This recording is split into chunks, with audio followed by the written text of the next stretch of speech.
आप इस बर्तन को भी स्पंदित कर सकते हैं। वो भौतिक जगह की सीमाओं में नहीं होती हैं। हमें नोट्स लिखने वाले लोगों से थोड़ी दिक्कत होती है, और जिस जगह स्क्रैच नहीं हुआ था वो एकदम ध्यानलिंग का रूप था। नमस्कारम सद्गुरु। क्या ध्यानलिंग की ऊर्जाओं को कहीं से भी ग्रहण करना संभव है? क्या मैं घर से ध्यानलिंग की ऊर्जाओं को उपलब्ध हो सकती हूँ? आपको ये समझना होगा, दो तरह की प्रतिमाएं होती हैं या दो तरह की प्राण प्रतिष्ठाएं होती हैं। One is just a reverberation. You can एक है बस स्पंदन। आप इस बर्तन को भी स्पंदित कर सकते हैं, पर आप कहीं और से इस बर्तन तक नहीं पहुंच सकते, क्योंकि ये बस स्पंदित हो रहा है बिना किसी इरादे के कि क्या करना है। इसमें कोई मंशा या बुद्धिमत्ता नहीं है।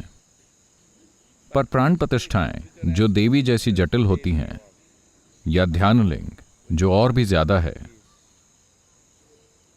वो भौतिक जगह की सीमाओं में नहीं होती हैं।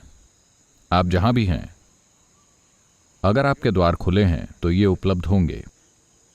ऐसे बहुत सारे लोग, पहली बार ये अमेरिका में हुआ। मेरे ख्याल से ये दूसरा प्रोग्राम था। हम इनर इंजीनियरिंग प्रोग्राम कर रहे थे। कैरिबियाई द्वीपों से एक महिला थी जो कई तरह के कामों में शामिल थीं, कुछ खास तरह के काम। वो एक कागज में अपनी पेंसिल से कुछ करती रहीं। आप जानते हैं, हमें नोट्स लिखने वाले लोगों से थोड़ी दिक्कत होती है।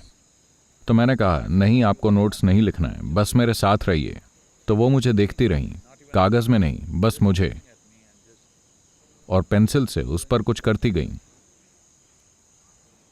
फिर 3 घंटे का सेशन खत्म होने के बाद वो बोली, I don't know why something came out of this. मुझे नहीं पता ये क्या है, ये चीज, ये रूप मेरे द्वारा बन गया। मुझे नहीं पता ये कैसे हुआ। मैं तो बस आपको देखकर अपना स्केच बनाने की कोशिश कर रही थी, पर मैंने ये बना दिया।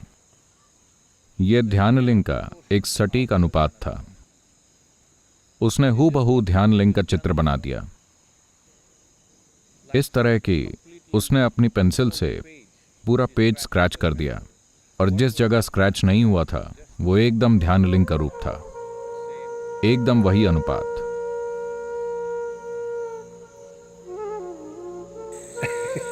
पर वो मेरी पिक्चर बनाने की कोशिश कर रही थीं। तो मैं आपको बता रहा हूं कि प्राण प्रतिष्ठित रूप उनके भौतिक स्थान तक सीमित नहीं होते।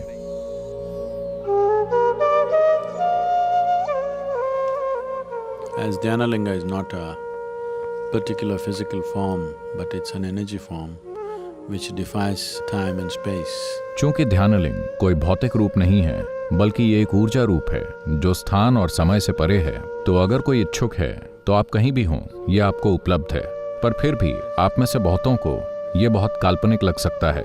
तो मैं कहूँगा कि अच्छा होगा कि आपने कम से कम एक दर्शन किया हो। अगर आपने ध्यानलिंग को देखा है, अगर आप वहाँ बैठे हैं, तो वैसे भी ध्यानलिंग के माध्यम से आपके भीतर आध्यात्मिक बीज बोया जा चुका है।